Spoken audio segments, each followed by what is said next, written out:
Moving on to this story, it happens to be Eating Disorder Awareness Week this week. And eating disorder continues to be a really big problem, especially post-pandemic. There is more and more research out there talking about the concerns around both adolescent males and females. And I spoke with an expert on the topic and with someone who's been struggling with binge eating for years.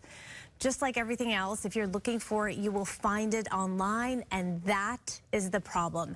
Kara Becker is the National Director of Eating Disorder Programs at Newport Healthcare, and she says years ago, information that might be discussed, say, at a lunch table with kids is now easily accessible online. And she talked about how eating disorders are, of course, appearance-driven. Some signs to watch out for include someone who's preoccupied or just obsessed with anything related to food, body, or appearance, or say someone who is over-exercising. She also says despite what people think, it is common to see men struggling with eating disorders. What we know is that eating disorders are usually masked by some type of shame. And this is especially true for males. They need to be asked the right questions. So mental health providers really have to have the training and awareness that this is not just this skinny white female problem. This affects people across all demographics. Alex Silverman is someone who struggled with binge eating, and he tells me he struggled during his freshman year in high school and explains he wasn't in a good mental place at the time. And then COVID hit. I came from a house where, like I said, food is a comfort. And so I was eating my feelings away. And come freshman year, other people were, commenting on my weight. And like I was seen as the fat kid. And so I did a turn. I did a 180 and I went to restricting food.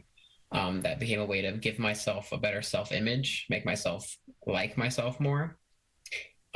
And so I kind of switched from overeating to restricting really quick, mostly due to like the social pressures. So Alex says that he does remember it really wasn't easy to accept that he had a problem. He was really embarrassed to admit it. Social pressures of being a man and like being able to be fit and macho and not like have that, it's a sign of weakness. And it's really, now looking back on it, something that aggravates me because it's equally as present, and it kind of makes it harder for young boys and men to get the help that they really need because of social stigmas. It really became debilitating. I got to points where I would be fainting. I would not be able to get up in the morning because I had so little energy. I was not nourishing my body enough.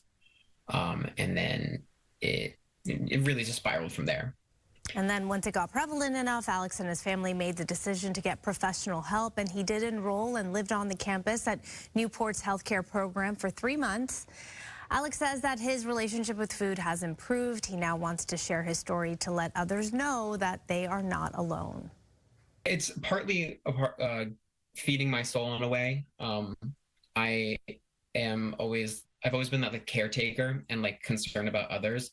And I feel like by sharing my story, by being the person that was like, hey, I went through this and I was a kid and I still am going through it, it hopefully will at least touch a few people or like make them feel a little more secure in the idea that they are struggling with it and that they can cope with it because someone is able to get through it like I have. So Kara says that what we need in society is to do a better job to create awareness. There are a lot of great female role models who've spoken about eating disorders, but not many men talk about it, and that's one of the things that needs to change. She also says it's really important to recognize that this isn't just something physical. It actually comes down to how someone feels and how they think they look. You can't keep telling someone, oh, you're beautiful, like, you have nothing to worry about, you look great, because that's not what they're seeing. And you can't question their reality, but what you can do is you can work to build their self-esteem up in other ways. And so these are things we also have to think about. Can I ask, are you ladies conscious of how you talk about your bodies in front of your daughters? Absolutely. I try to be, because little comments here and there I know can easily be misinterpreted. You know, and I remind my mom too, she'll be like, oh, we have that wedding coming up, I need to start losing weight. Right. I look at her and I'm like, it's not a big deal, right, to us?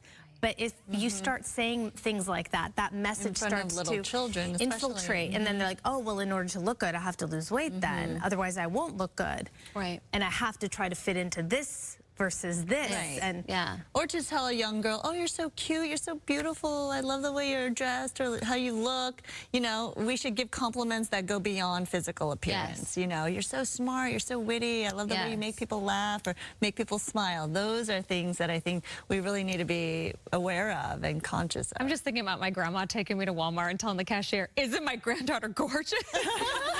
Like any chance she could, and I'd be like, oh, don't on that. Yeah. You know, grandma. that's cute.